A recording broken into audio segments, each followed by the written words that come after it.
Ken always used to hold music meetings at 6 o'clock in the morning. I'd have to go to his office in Shepperton Studios, and we'd sit down and discuss the music that was going to be used for the day and the next few days, because quite a lot of the film was filmed to music, so there was a lot he needed prepared beforehand.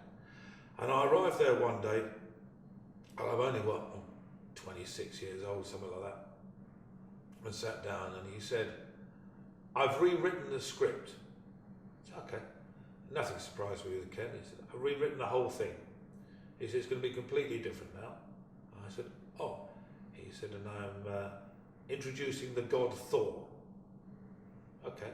Now, I know that Thor wasn't around when Franz Liszt was alive and not a big player in the musical one, but with Ken, nothing ever surprised you. So I went, "Yeah, okay." And he said, "Yes."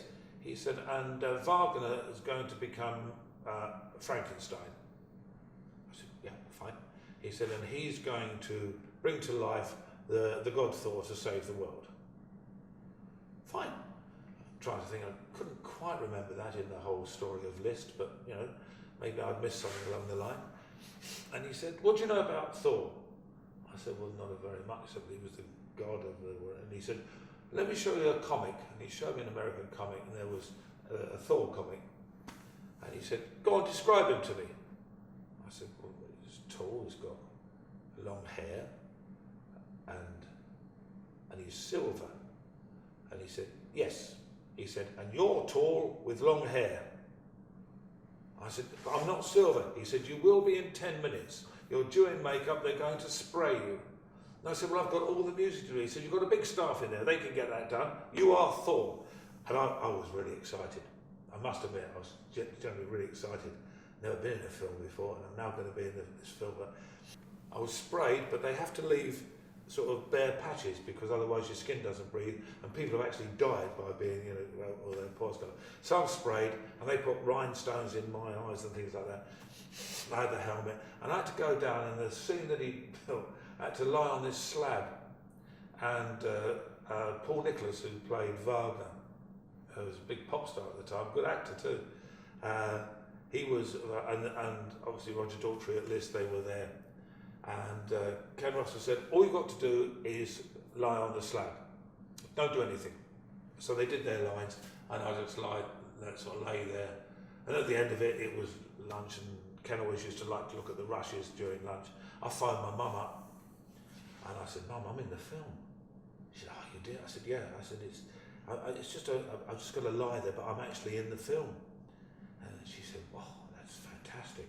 And where we lived, in a tiny little house in Northolt, there was a parade of shops opposite, and there was a grocer's called Chatterton's, where all the mums used to meet to natter for the day. My mum's straight over Chatterton's, and there's all the women in there getting their little groceries and their spam and things. And they said, "How is everything, Mildred?" And she said, "The film, he's in the film. Ken Russell's decided he wants him in the film." Oh, so Mum's really thrilled. In the afternoon, see the rushes, and Ken calls me and he said, "It doesn't work." I thought, I'm out of the film. I said, "Oh, okay, it doesn't matter, Ken." He said, No, you've got to move." I said, "Move?" He said, "Yeah, absolutely." He said, "You've got to move. I want you, at a certain given moment, I want you to sit bolt upright." Okay, yeah, brilliant. He said, we'll try it this afternoon. So we went and did that in the afternoon. I phoned my mum up. There was a call box at Shepperton Studios on the waterfront. I said, "Mum," I said, "I've got a moving part." She said, "Oh my God, have you really?" I said, "Yeah, I've got to move." You know, she went, "Oh." So the following morning when Chatterton's home, she's over there. Ken Russell's so pleased with Rick, he's now got a moving part. Oh, so they all said, very good. So I came in the morning after Ken had seen the rush. He said, "It doesn't work." I thought, "It doesn't matter, that's all right, Ken." He said, "You're going to have to speak." I said, "What?" He said, "Yes." He said, "What it is," he said, "when you sit bolt upright, Wagner is going to give you something after you ask for it. You're just going to go, 'Stein.'" I said, "Okay." He said, "And Wagner will go," I can't remember the exact word, "Bechstein?" He goes, "No, Stein." "Goldstein?" "No, Stein." And then you eventually go, "Beerstein." And he will hand you up a big stein of beer, which you will drink. He said, "That's it." So I went, "Oh, great." In fact, Mum, speaking part, straight over Chatterton's. He said, oh, well, Ken was so pleased with it. So he's now got a speaking part, quite a major speaking part, I think, in the film. So rushes again. Ken says, it's not working. He said, you're going to have to walk. I think I've got a walking part. He said, you're really going to have to. And I said, what? He said, after you shouted Stein and you drunk the beer, he said, I want you to get out, walk across to the French windows, where you will walk out to conquer the world, because that's why Wagner has made you.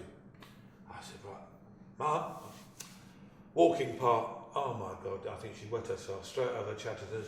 You know, he's got a part, a moving part, a walking part, now he's got a speaking part. I can imagine my mum going, it's probably be up for an Oscar for this kind of thing. So I did it, and I had to do this time. I got up, walked out the French windows.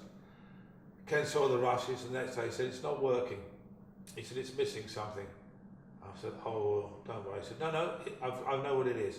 He said, you will shout Stein, you will drink the beer, you will get up and walk towards but you will stop on your way to the French windows. You will stop by the roaring log fire and put it out.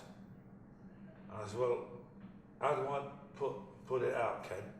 He said, you just drunk 3 steins of beer. He said, you piss on it. I went, what? He said, don't worry, we'll rig you up with a tube and a hose pipe and everything and do that. He said, and then you do that, and that's the end of the scene, that will work. I said, so I've got to, in essence, get my piss on? He said, yes. So I phoned my mum up. I said, do you know what, my part's so small, I really wouldn't bother about the film and telling him it really isn't good. But that's what I had to do. And my mum took all the senior citizens from the Residents Association of Northolt to see the film. She never ever mentioned it.